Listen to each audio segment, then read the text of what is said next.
ফরজ সালাতের রাকাত সংখ্যা শুধু কোরআন থেকে দেখাবেন নাই। জোহরে 4 রাকাত, আসরে 4 রাকাত, মাগরিবে 3 রাকাত, এশায় 4 রাকাত, ফজরে 2 রাকাত। কোরআনে কোথায় আছে দেখান, দেখেন। হাজার বছর সময় দিলে আপনি দেখাতে পারবেন না। যখন আপনি ফজর সালাত আদায় করতে যাবেন, কত রাকাত পড়বেন কোরআনে নাই। হাদিসে যেতে আপনার বাপ দাদা 14 গোষ্ঠী বাধ্য, না গেলে আপনি ইমানদারি না, আপনি নামাজি হয় না। এরপরে নফল সালাতের বর্ণনা হাদিস বাদ দিয়ে শুধু কোরআন থেকে দেখান। নফল সালাতের রাকাত সংখ্যা হাদিস বাদ দিয়ে শুধু কোরআন থেকে দেখান। সালাতের ওয়াক্তের বর্ণনা কখন শুরু কখন শেষ হাদিস বাদ দিয়ে শুধু কোরআন থেকে দেখান নাই। তারপরে সালাতে কেরাতের নিয়ম হাদিস বাদ দিয়ে শুধু কোরআন থেকে দেখান নাই। সালাতে রুকু করার নিয়ম হাদিস বাদ দিয়া শুধু কোরআন থেকে দেখান নাই। সালাতে সাজদার নিয়ম হাদিস বাদ দিয়া শুধু কোরআন থেকে দেখান নাই। সালাতে বৈঠকের নিয়ম হাদিস বাদ দিয়া শুধু কোরআন থেকে দেখান নাই। জামাতে সালাত আদায় করার নিয়ম হাদিস বাদ দিয়া শুধু কোরআন থেকে দেখান, কোনদিন দেখাতে পারবেন না। এরপরে জানাজা সালাতের নিয়ম হাদিস বাদ দিয়া শুধু কোরআন থেকে দেখান নাই। ঈদাইনের নামাজ, ঈদুল ফিতর, ঈদুল আজহার নামাজ হাদিস বাদ দিয়া শুধু কোরআন থেকে দেখান নাই। বিতের সালাতের নিয়ম হাদিস বাদ দিয়া শুধু কোরআন থেকে দেখান নাই। যাকাত আদায় করার বিস্তারিত বর্ণনা কোরআন বাদ দিয়ে হাদিস বাদ দিয়ে শুধু কোরআন থেকে দেখান নাই। মৃত মাছ হালাল, আমরা কি মৃত মাছ খাই নাকি খাই না? কোরআনে কোথায় আছে? কোরআনে তো বলা আছে হুররিমাত আলাইকুমুল মাইতা, তোমাদের জন্য মৃত জন্তু হারাম। আমরা কি জানেন গরু, ছাগল, ভেড়া বিসমিল্লাহি আল্লাহু আকবার বলে জবাই করে খাই, তারপরে খাই, তাই না? মারা গেলে এটা খাই আমরা। মাছ বিসমিল্লাহ আল্লাহু আকবার বলে জবাই করেন না, মরা মাছ খান কিনা? কোরআনে কোথায় আছে দেখো। আমি হাদিস মানবো না। যদি কোরআন দিয়ে ইসলামটাকে পূর্ণাঙ্গভাবে পালন করতে পারি, কেন আমি হাদিস লাভ?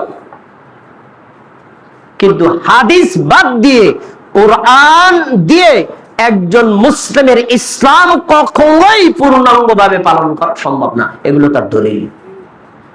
আরো আসেন, চোরের হাত কাটার বর্ণনা হাদিস বাদ দিয়ে শুধু কোরআন থেকে দেখান নাই। দাফন কাফনের নিয়ম কানুন হাদিস বাদ দিয়ে শুধু কোরআন থেকে দেখান নাই। প্রচলিত পদ্ধতি মানবো নাকি সহিহ হাদিসের পদ্ধতি মানবো? তারা সব সময় বলে আরে বাপ দাদা যেভাবে করে আসছে ওইভাবে কবর দেব। বাপ দাদার নিয়মে তারা কবর দিতে রাজি আছে, কিন্তু সহিহ হাদিসের পদ্ধতি দিতে রাজি না। এই হলো হাদিস অস্বীকারীদের লক্ষণ।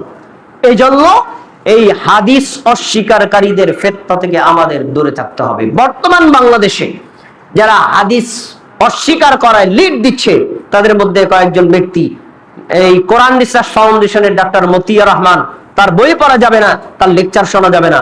অধ্যক্ষ মোজাম্মেল হক, তার বক্তব্য শোনা যাবে না, তার বই পড়া যাবে না।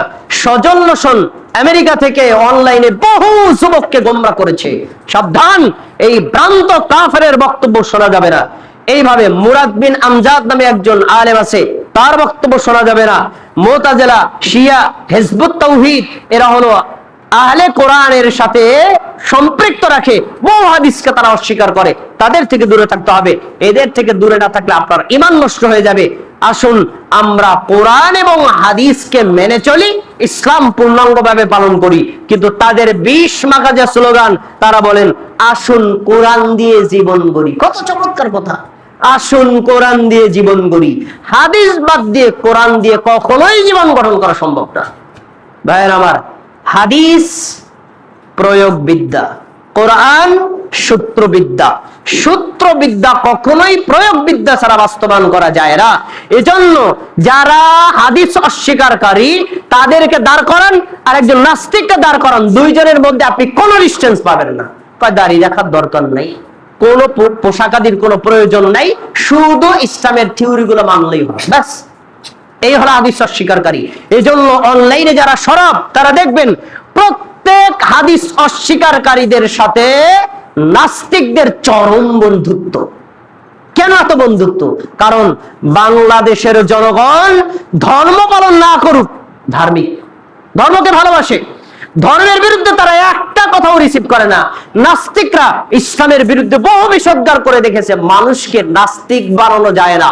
এজন্য তাদের থিওরি হলো, ভাই আসুন কোরআন দিয়ে জীবন গড়ি। এই কথা বললে সবাই মানবে। এই কোরআন দিয়ে জীবন গড়ার অপর নাম হাদিস অমান্য করা। এই হাদিস অমান্য করার খপ্পরে পড়েছে যারা, আলে কোরআন হয়েছে যারা, আলে কোরআন হয়েছে যারা, তারাই হয়েছে নাস্তিক। সাবধান, যদি ঈমানকে টিকিয়ে রাখতে চান, আখের এই জামানায় ফিতনা থেকে বাঁচতে চান, তাহলে কোরআন মানতে যেভাবে বাধ্য, হাদিস মানতেও বাধ্য।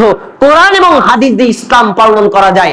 শুধু কোরআন দিয়ে ইসলাম পালন করা কোন ব্যক্তির পক্ষেই কখনো